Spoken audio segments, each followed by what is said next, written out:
Welcome to మా ఊరి tarot. Dear weirs, ముందుకు వెళ్లకుండా చేయడానికి అవకాశం లేదండి. అసలు ఏం జరుగుతుంది అనేది ఈ ఎనర్జీ రీడింగ్లో చూద్దాం. ఎస్, మీరు అనుకుంది నిజమే అని ఏంజల్ చెప్తున్నారు. దీనికి సంబంధించి ఏంజల్ ఏం చెప్పాలనుకుంటున్నారు అనేది కూడా చూద్దామండి. వీడియోని లైక్ చేయండి. ఇంకా ఛానల్ని సబ్స్క్రైబ్ చేసుకోకపోతే వెంటనే సబ్స్క్రైబ్ చేసుకోండి. రెగ్యులర్గా నేను ఎనర్జీ రీడింగ్ చేస్తానండి. మీరు ఎడిట్ చెయ్యాలి అనుకుంటున్నారో, ఏదైతే చెయ్యాలి అని అనుకుంటున్నారో మళ్ళీ ఆలోచించండి, అది కరెక్ట్ కాదు అని చెప్పి ఏంజల్ చెప్తున్నారు. అసలు ఏం జరుగుతుంది అనేది, ఏం చెయ్యాలి అనేది ఎనర్జీ రీడింగ్ చేశానండి, ఛానల్లో అప్లోడ్ చేశాను. ఎవరైనా చూడకపోతే వెంటనే చూసేయండి, లింక్ డిస్క్రిప్షన్లో ఇచ్చాను. ఎస్, ఫస్ట్ దారి లేదండి క్రియేట్ చేయడానికి. ముగ్గురు విషయంలోని క్రియేట్ చేయడానికి దారి లేదు. మేల్ పర్సన్ చూస్తున్నారు, హౌస్కి సంబంధించి కర్మ చాలా హెవీగా అనుభవిస్తారు. ఓకేనా, కర్మ చాలా హెవీగా అనుభవిస్తారండి.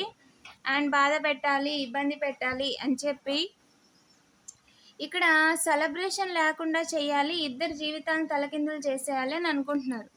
ఎస్, మీరు ఏదైతే అనుకుంటున్నారో ఆ పని అక్కడికి వదిలేసి చూజ్ ఏ న్యూ డైరెక్షన్. మీరు కొత్త డైరెక్షన్ని చూస్ చేసుకోండి. ఎందుకంటే మీరు చేయాలనుకున్న పని చేయడానికి దారి లేదు, నేను పర్మిషన్ ఇవ్వను అని చెప్పి క్లియర్గా అమ్మవారు చెప్పేస్తున్నారండి. ఎందుకంటే గెట్ మోర్ ఇన్ఫర్మేషన్. ఫస్ట్ మీరు ఏదైతే చేయాలనుకుంటున్నారో దాంట్లో మీకు సగమే తెలుసు. దానివల్ల మీకు మనీ రావు, దానివల్ల మీరు సెటిల్ అవ్వరు, అండ్ దానివల్ల మీ లైఫే, మీ తలరాతే మారిపోతుంది. అందుకని చెప్పి ముందు వివరాలు తెలుసుకోండి. ఓకేనా, ఏలెత్తి చూపించేలా చేయాలి, సక్సెస్ లేకుండా చేయాలి, లేదంటే వాళ్ళని ఫ్రేమ్లో లేకుండా చేయాలి, లేదంటే వాళ్ళు ఫ్రేమ్లో కనిపించేలా చేయాలి. Remain positive. ఈ పనుల వల్ల మీకు మంచి ఏం జరగదు. ఓకేనా, వాళ్ళు మీ పనిని ఆపేయాలి, మీ పని ముందుకెళ్లకుండా చేయాలి అని ఒక స్త్రీ విషయంలో మిమ్మల్ని ఇన్వాల్వ్ చేస్తున్నారు. ఒకరి బాధ, ఒకరి ఏడుపు అనేది మంచిది కాదు. ఓకేనా, ఎస్, మీరు అనుకుంది కరెక్టేనండి. ఏ తప్పు చేయని వాళ్ళని ఏడిపించడం, బాధ పెట్టడం అనేది మహాపాపం. విత్ ఇన్ ద ఫ్యూ వీక్స్లో మీ క్లారిటీ వచ్చేస్తుందండి. ఓకేనా, అండ్ ఎస్, అబండెన్స్ వస్తుంది, మనీ వస్తుంది, వర్రీ అవ్వద్దు. ఓకేనా, మీ యొక్క డ్రీమ్స్కి మీరు అనుకున్న అన్నిటినీ మీరు చేయగలుగుతారు. ఓకేనా, మీ సెల్ఫ్ కేర్ తీసుకోండి, మీ ఇంట్లో అదర్స్ గురించి కేర్ చేయండి. మీ లైఫ్లోకి కొత్త పర్సన్, కొత్త లైఫ్ అనేది, కొత్త పర్సన్ అన్నది ఎంటర్ అవబోతున్నారు. ఓకేనా, కొత్త లైఫ్ అనేది స్టార్ట్ అవబోతుంది, ఇర్రెస్పెక్టివ్ ఆఫ్ ద జెండర్ అండి. ఓకేనా, మీలో చాలా పైచిక్ ఎబిలిటీస్ అనేవి చాలా గ్రోత్ అయ్యాయి. ఎస్, మీరు అనుకుంది కరెక్ట్. ఇంతకు ముందు కంటే కూడా మీరు ఇప్పుడు చాలా నాలెడ్జబుల్ పర్సన్, చాలా తెలుసు మీకు. Don't stop, you are ready for something else అండి. ఓకేనా, yes, you are ready for abundance, you are ready for something else. మీకోసం వేరే పని వెయిట్ చేస్తుంది. కాంప్రమైజ్ అయిపోండి. ఓకేనా, కాంప్రమైజ్ అయిపోండి. Look for a sign. Angel మీకు సైన్ ఇస్తారంట ఏం చెయ్యాలి అనేది. ఓకేనా, సైన్ కోసం వెయిట్ చేయండి. పర్ఫెక్ట్ టైమింగ్లో మనీ అయితే ఖచ్చితంగా వస్తాయండి. మనీ ఎర్న్ చేయడానికి చాలా దారులు ఉన్నాయి. మనీ ఎలా ఎర్న్ చేయాలనే టెన్షన్ బుర్రలోంచి తీసేయండి. ఓకేనా, ముందుకు వెళ్లకుండా చేయలేరు, ఎవ్వరు కూడా ముందుకు వెళ్లకుండా చేయలేరు జీవితంలో. వైఫ్ అండ్ హస్బెండ్ని, పార్ట్నర్ని ముందుకు వెళ్లకుండా చేయలేరు. అండ్ ఇక్కడ ఫెమినన్ ఎనర్జీస్ని, వాళ్ళ కిడ్స్ని బాధ పెట్టడానికి అవకాశం లేదు. Okay, small life is a significant అండి. ఓకే అని చెప్తున్నారంట మనీ కోసము. ఓకేనా, పర్సనల్ లైఫ్ విషయంలో డబ్బులు వస్తాయని సాడ్ చేయలేరండి. ఖచ్చితంగా న్యూ బిగినింగ్. హైయెస్ట్ గార్డ్ కొట్టి పాడేశారండి. ఎస్, మీరు అనుకుంది కరెక్టే. నిజానికి అవకాశంగా తీసుకోమని చెప్తున్నారు, కానీ ఆస్క్ యువర్ ఏంజల్ నో. అలాంటివి ఏమీ జరగవు. అనవసరంగా మీ లైఫ్ని రిస్క్ చేయొద్దు. అవకాశంగా తీసుకోవడానికి ఒక కీర్తి ప్రతిష్టలో ఒక ఫ్యామిలీ ప్రొటెక్టెడ్ అయినప్పుడు, వాళ్ళని ఒక డివైన్, ఒక అమ్మవారు ప్రొటెక్ట్ చేస్తున్నారని తెలిసినప్పుడు ఖచ్చితంగా వాళ్ళని ఎవరు ఏం చేయలేరు. ఎందుకంటే వాళ్ళు ధర్మంగా బతుకుతున్నారు, చేసుకొని తింటున్నారు. వారి వల్ల ఎవరికి నష్టం లేదు, ఎవరికి అన్యాయం చేయలేదు. ఓకేనా, సో వాళ్ళని ఇబ్బంది పెట్టాలి అంటే అసలు డివైన్ పర్మిషనే లేదండి. క్రియేట్ చేయడానికి దారే కనిపించట్లే, మొత్తం అన్ని దారులు లాక్ అయిపోయినాయి.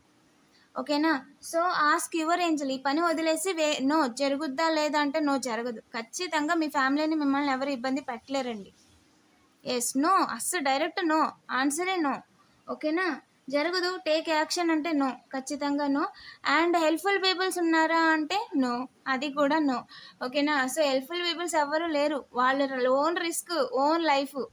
వాళ్ళు కింద పడతారా, వాళ్ళదే రెస్పాన్సిబిలిటీ. వాళ్ళు ఇంకొకరి విషయంలో బురద వేయడానికి ట్రై చేస్తారా, వాళ్ళదే రెస్పాన్సిబిలిటీ. తర్వాత వాళ్ళు జైలుకి వెళ్ళినా, ఇంకోటైనా, వాళ్ళు హాస్పిటల్ పాలైనా, వాళ్ళదే రెస్పాన్సిబిలిటీ, వాళ్ళదే bill. Nobody going to help. ఎవ్వరు హెల్ప్ చేయరు. కనీసం పట్టించుకొని కూడా పట్టించుకోరు ఖచ్చితంగా. ఏ ఇయర్ ఫ్రమ్ నో ఖచ్చితంగా అనుకున్న మనీ వస్తాయండి. ఓకేనా. దారి ఉంది. సెల్ఫ్ కేర్ లేకుండా అయితే చేయలేరు. నలుగురిని ఇబ్బంది పెట్టాలి, బాధ పెట్టాలి, థర్డ్ పార్టీ సిచ్యువేషన్లోకి ఇన్వాల్వ్ చేయాలి. వర్క్ అవ్వదు ఫస్ట్. ఓకేనా. ఇవేవి కూడా వర్క్ అవ్వవు. అండ్ మేల్ పర్సన్ ఎవరైతే ఉన్నారో peace and abundance, happy home లైఫ్ని మీరు లీడ్ చేస్తారండి. సక్సెస్ఫుల్గా ఒక ప్రాజెక్ట్ని మీరు కంప్లీట్ చేశారు అండ్ హ్యాపీగా ఉండండి. ఓకేనా. అండ్ 4 ఆఫ్ ఫైర్, యాక్షన్ విషయంలో మర్చిపోండి. AC is a significant and take action. AC ఈ పనులు ఆపేయండి. ఓకేనా. యాక్షన్లు తీసుకోవాలని చెప్పి ఏసీలు తీసుకున్న వాళ్ళు, ఇచ్చిన వాళ్ళు, ఏసీలు వాడేవాళ్ళు నో. హెల్త్ ఇంప్రూవ్ అవుద్ది. ఓకేనా. హెల్త్ ఇంప్రూవ్ అవుద్ది. Let go. జీవితంలో ముందుకు వెళ్ళండి. ఓకేనా. కింద పడిపోయాక బాధపడి ప్రయోజనం ఉండదు. ముందుగానే తేరుకొని ముందుకు వెళ్ళండి. లైఫ్లో సక్సెస్ అనేది కన్ఫర్మ్. అది ఆల్రెడీ డెస్టినీలోనే ఉంది. ఓకేనా. అది మీ డెస్టినీలోనే సక్సెస్ ఉందండి. Money waste. ఎన్నిసార్లు ట్రై చేసినా money waste, time waste. Wait చేయడమే. వెయిట్ చేస్తూనే ఉండాలి. అవకాశాలు చూస్తూ వెయిట్ చేస్తూ ఉండాలి. క్రియేట్ చేయలేరు. చివరి నిమిషానికి వచ్చేసినా సరే ఇంక అయిపోయింది అన్న టైంలో కూడా అమ్మవారు ఎంట్రీ ఇచ్చేస్తారు. పర్మిషన్ లేదండి. ఓకేనా. ఇంటికి రైట్ సైడ్ మిస్ అవ్వకూడదు అనుకోవడానికి అసలు క్రియేటే చేయలేరు. కనిపించకుండా chess is a significant. Chess ఇద్దరు ఫాదర్స్ ఉన్నారండి. ఇద్దరు ఫ్యామిలీ పర్సన్స్, ఇద్దరికి ఫ్యామిలీ ఉంది, ఇద్దరికి కిడ్స్ ఉన్నారు. ఎస్ ఇద్దరి విషయంలో ఫుల్ స్టాప్ చేసేయాలి. ప్లాన్ సక్సెస్ఫుల్గా ఎగ్జిక్యూట్ చేసేయాలి అనుకుంటున్నారంట. రైట్ టైం కోసం ఎదురు చూస్తున్నారంట పెద్దవాళ్ళు, చిన్నవాళ్ళు. ఓకేనా. మేల్ పర్సన్స్ అన్ని రకాలుగా అవకాశం చూస్తున్నారంట. పార్ట్నర్ లేకుండా చేసేయాలి ఇద్దరికి అని చెప్పి. బట్ ఏం జరుగుతుంది అంటే ఇక్కడ అమ్మవారి పర్మిషన్ లేదండి. Back stamp failure. క్లియర్గా మీ అమ్మవారే ఇందులో పాలు పంచుకున్నారండి. ఎవరు ఎగరాలని చూస్తే ముందు వాళ్ళ విషయాల్లో అమ్మవారు ఖడ్గం వాడాల్సి వస్తుంది, స్వాడ్ వాడాల్సి వస్తుంది. ఓకేనా. వాళ్ళ రూట్ ఇది అని క్లియర్గా చెప్తున్నారు, మెసేజ్ ఇస్తున్నారు. చేసిన నెగిటివ్ ఎనర్జీస్ ఆల్రెడీ రివర్స్ అయిపోయినాయి. కంగ్రాచులేషన్స్. సాడ్ చేయలేరండి, ఖచ్చితంగా సాడ్ చేయలేరు. రికవరీ అయిపోతారు. నియర్ ఫ్యూచర్లో రికవరీ అయిపోతారు. మనీ గురించి వర్రీ అవ్వద్దు. నియర్ ఫ్యూచర్లో మనీ వస్తాయి. ఓకేనా. బాగా ఆలోచించండి. మనీ సంపాదించడానికి ఇంకొకరి పర్సనల్ లైఫ్ని, ఇంకొకరి ఇమేజ్ని, ఇంకొకరి లైఫ్ని ఇబ్బంది పెట్టాల్సిన అవసరం లేదు అని అమ్మవారు చెప్తున్నారు. ఓకేనా. మనీయే ప్రాబ్లం అయితే మనీ ఈజీగా సంపాదించవచ్చు. ఈజీగా కాదు, మనీ వచ్చేవి కనిపిస్తున్నాయి. ఆల్రెడీ అబండెంట్ లైఫ్ కనిపిస్తుంది, సక్సెస్ఫుల్ లైఫ్ కనిపిస్తుంది. ఆ సంపాదించే స్టామినా వాళ్ళకు ఉంది. ఓకేనా. అబండెన్స్ అనేది ఖచ్చితంగా ఉంది. 3 ఆఫ్ ఫైర్ ఖచ్చితంగా చాలా మంచిగా ఉందండి లైఫ్ మాత్రం. Have patience at this time. మీకు లాంగ్ టర్మ్ ప్లాన్స్ అండి. ఓకేనా. లాంగ్ టర్మ్ ప్లాన్ చేసుకోండి. ఒక 3 months, 6 months, 1 year అలా టైం కేటాయించుకోండి. వర్క్ ఆన్ చేసుకోండి. ఖచ్చితంగా వర్క్ అవుద్ది. అందులో ఎలాంటి డౌట్ లేదు. ఓకేనా. వీడియోని లైక్ చేసి పాజిటివ్ ఎనర్జీని క్లెయిమ్ చేసుకోండి. అండ్ ఇంకా ఛానల్ని సబ్స్క్రైబ్ చేసుకోకపోతే వెంటనే సబ్స్క్రైబ్ చేసుకోండి. నోటిఫికేషన్ ఆన్లో పెట్టుకోండి. రెగ్యులర్గా నేను ఎనర్జీ రీడింగ్ చేస్తానండి. 6 కామెంట్ చేయడం మర్చిపోవద్దు. Thank you for watching.